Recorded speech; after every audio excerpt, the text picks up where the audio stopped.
Hi, welcome to Let's Talk Tuesday. What's your name? Zane. Zane. Who's your teacher?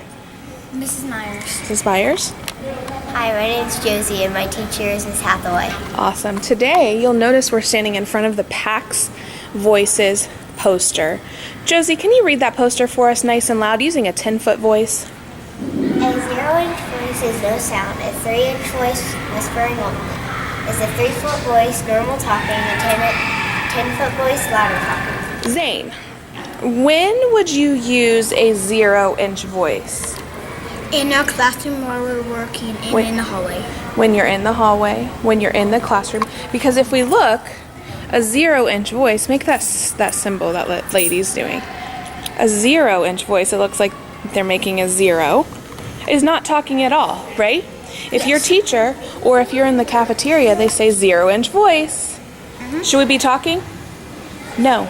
Josie, when might we use a 3-inch voice? Maybe if, let's say you're in the classroom and the teacher tells you you can only whisper, not talk really loud. Okay, so if your teacher says, hey, 3-inch voice, that means whispering. We shouldn't be talking. So that might be in the classroom. That might be in the hallway, if it's okay with your teacher. Here's what we were just talking about. Zane's teacher might have different rules for the hallway than Josie's teacher. It's completely up to the teachers. So we said the 0-inch voice, no talking. 3-inch voice, whispering only. And that might be when you're in the classroom working. Talk to me about a 3-foot voice. Zane, when would we use a normal 3-foot voice? In the lunchroom. In the lunchroom, absolutely. If you're allowed to talk.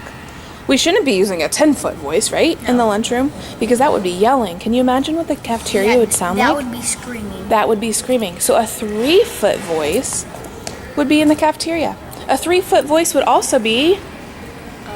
in the classroom if your teacher says it's okay. Yeah, if your teacher says, hey, it's okay to start talking, use your 3-foot voice. What would a 3-foot voice sound like, Zane? Do it right now. It would sound like this right now. Yes, absolutely. What would a 3-inch voice, Josie, sound like? Do it right now. Whispering at them. You'd be whispering, yeah. So whisper right now. We couldn't even hear her because 3 inches means 3 inches from her face. That's when we would be able to hear her. Finally, the 10-foot voice. Josie, when would we use a 10-foot voice? 10-foot voice you'd use outside or at recess or something like that. Outside at recess. Is it ever okay to use a 10-foot voice in class? No. No. What about in the cafeteria? No. No. A 10-foot voice is more like yelling. It's more louder talking. Zane, this is the only time you're ever going to be allowed to use a 10-foot voice in the school. Show us what a 10-foot voice would be. Say, hi, my name is Zane. And Hi, my name is Zane. Like 10-foot voice? Absolutely. Hey, Zane. I'm the cat. So let's review. A 0-inch voice is what, Zane? 0, and there's talking. Absolutely. A 3-inch voice, show me the 3. 3-inch voice is whispering only. Whispering only. Show me the 3 with your fingers, though. 3-inch voice. A 3-foot voice. This is what it looks like. Yep. And what would that sound like? Like this. Yeah, like that. And that would be used for normal talking if your teacher or the cafeteria ladies say it's okay. And finally, Josie? A 10-foot voice. A which is yelling outside. Yelling outside. Awesome job, guys. Say bye.